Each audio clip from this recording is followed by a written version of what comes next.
Assalamualaikum warahmatullahi wabarakatuh. Anak-anakku yang Ustazah sayangi, alhamdulillah pada kesempatan hari ini kita dapat bertemu kembali, dapat memulai lagi pelajaran setelah sekian lama kita libur.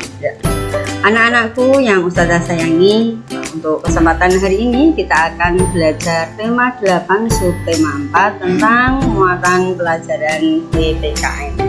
Sebelum pelajaran kita mulai, mari kita membaca basmalah terlebih dahulu. Semoga dengan bacaan basmalah ini dapat menjadikan pelajaran kita pada pagi hari ini bertambah lancar dan senantiasa dalam lindungan Allah Subhanahu wa Ta'ala. Bismillahirrahmanirrahim. Anak-anakku yang Ustazah sayangi, pengamalan Pancasila dalam kehidupan sehari-hari ya. Tentunya anak-anak sudah paham bahwa Pancasila itu merupakan dasar negara kesatuan Republik Indonesia ya. Pancasila merupakan dasar negara kesatuan Republik Indonesia yang terdiri dari 5 sila. Kehidupan berbangsa dan bernegara seluruh rakyat Indonesia itu berpedoman kepada Pancasila. Nah, anak-anakku, kebiasaan gotong royong itu merupakan nilai-nilai luhur yang terdapat pada Pancasila. Jadi, apa yang kita lakukan ya, yang kita kerjakan di kalangan masyarakat itu tentunya harus sesuai dengan nilai-nilai luhur yang ada pada Pancasila. Nah, kita harus menjaga dan melaksanakan nilai-nilai luhur tersebut ya, dalam kehidupan kita sehari-hari ya. Jadi apa yang ditanamkan, apa yang dimaksudkan di dalam Pancasila itu hendaknya dapat kita laksanakan ya, dapat kita terapkan dalam kehidupan sehari-hari. Nah, pengamalan Pancasila sila pertama ya. Jadi tadi Ustazah sudah menyampaikan bahwa Pancasila itu terdiri dari 5 sila. Nah, kita akan membahas sila yang pertama. Pengamalan sila Pancasila yang pertama dalam kehidupan sehari-hari. Nilai apa yang harus kita terapkan agar kita bisa melaksanakan atau mengamalkan sila yang pertama? Yang pertama yaitu sila atau simbol sila pertama Pancasila disimbolkan atau digambarkan dengan gambar bintang. Bintang ini bersudut 5 terletak di tengah. Makna sila Pancasila, makna sila pertama Pancasila adalah bahwa bangsa Indonesia itu percaya kepada Tuhan yang Maha Esa. Bangsa Indonesia percaya kepada Tuhan sebagai pencipta alam jagat raya ini. Berikut adalah contoh perilaku yang sesuai dengan sila pertama Pancasila ya anak-anak. Contoh perilaku, perbuatan-perbuatan ya, perbuatan yang sesuai dengan sila pertama, yaitu diantaranya kita beribadah dengan kesadaran sendiri. Jadi ketika kita menjalankan sholat, kita mengaji ya, itu dengan kesadaran sendiri tanpa harus menunggu dioyak-oyak atau disuruh oleh kedua orang tua kita. Kemudian contoh sikap yang sesuai dengan sila pertama yang kedua adalah melaksanakan ibadah tepat waktu. Ya ini ya anak-anak ya, kita usahakan. Jadi kalau waktunya sholat zuhur ya kita segera untuk melaksanakan sholat zuhur. Jangan sampai sholat itu kita tunda-tunda ya. Kita kerjakannya sambil nanti belakangan. Itu kita usahakan untuk tepat waktu. Yang ketiga itu adalah berdoa sebelum dan sesudah melaksanakan kegiatan apapun ya anak.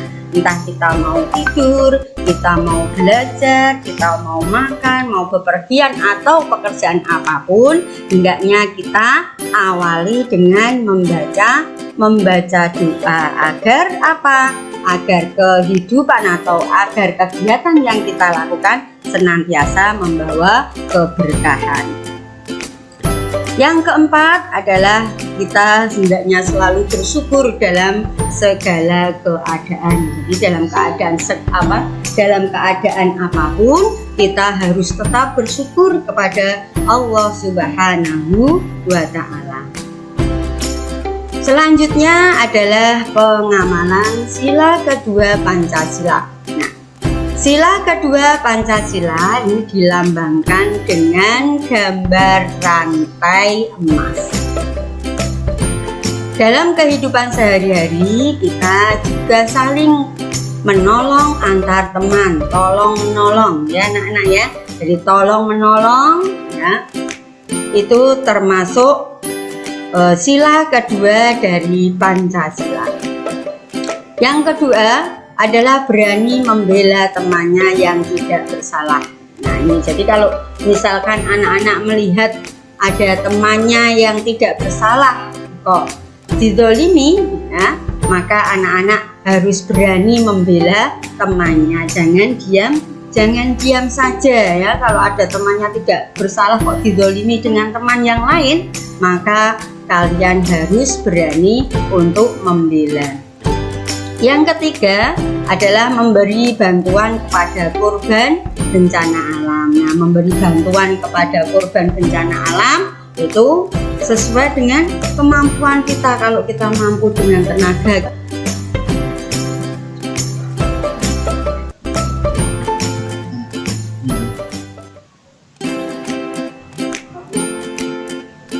anak-anakku yang Ustazah sayangi, selanjutnya adalah pengamalan sila keempat dari Pancasila, yaitu dilambangkan dengan gambar kepala banteng. Nah, sikap atau perbuatan yang sesuai dengan sila keempat ini diantaranya adalah menyelesaikan masalah dengan bermusyawarah ya.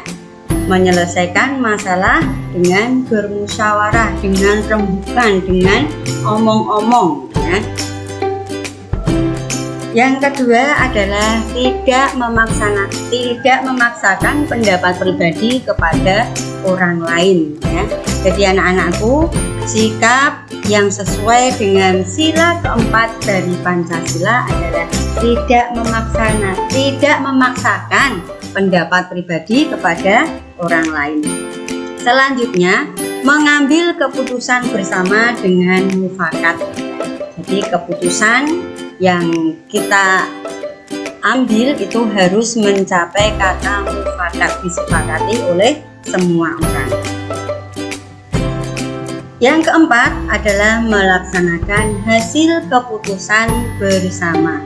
Jadi apapun hasil keputusan ya harus kita jalankan bersama, walaupun keputusan yang diambil itu bertentangan atau tidak sesuai dengan keinginan kita. Pengamalan sila kelima Pancasila dalam kehidupan sehari-hari ya. Sila kelima ini digambarkan dengan gambar padi dan kapas. Nah, sikap yang sesuai dengan sila kelima yaitu bersikap adil dengan tidak pilih-pilih dalam berteman. Jadi di dalam kita berteman, dalam kita bermain dengan teman, kita harus bersikap adil, tidak boleh pilih kasih. Selanjutnya, mau bekerja bakti dengan bergotong royong. Contoh kecil, kalau di sekolahan ada piket kelas, maka hendaknya piket tersebut kita laksanakan dengan bergotong royong sesama teman yang saat itu menjadi piket atau petugas ya anak-anak. Selanjutnya adalah mau menolong orang lain yang sedang membutuhkan pertolongan. Jadi kalau kita melihat orang lain, entah itu di jalan, entah itu di rumah ya, kalau kita melihat ada orang yang membutuhkan. Yang ketiga adalah mau menolong orang lain yang sedang membutuhkan pertolongan. Jadi kalau kita melihat ada orang yang membutuhkan pertolongan, maka kita harus dengan senang hati menolong atau membantunya. Yang keempat adalah menyelesaikan tugas tepat waktu. Ya. Kalau tugas itu bisa kita kerjakan hari ini, maka harus kita kerjakan hari ini. Jadi jangan sampai kita itu menunda-nunda pekerjaan. Oke anak-anakku, demikian yang dapat Ustadzah sampaikan. Semoga penjelasan dari Ustadzah ini bermanfaat ya. Pesan dari Ustadzah, ingat sebentar lagi anak-anak akan menghadapi ulangan kenaikan kelas, maka Ustadzah berharap anak-anak tetap semangat di dalam belajar. Jangan lupa tetap menjalankan sholat 5 waktu beserta ngaji Al-Quran, jangan sampai dilupakan. Oke anak-anakku, Ustadzah akhiri. Assalamualaikum warahmatullahi wabarakatuh.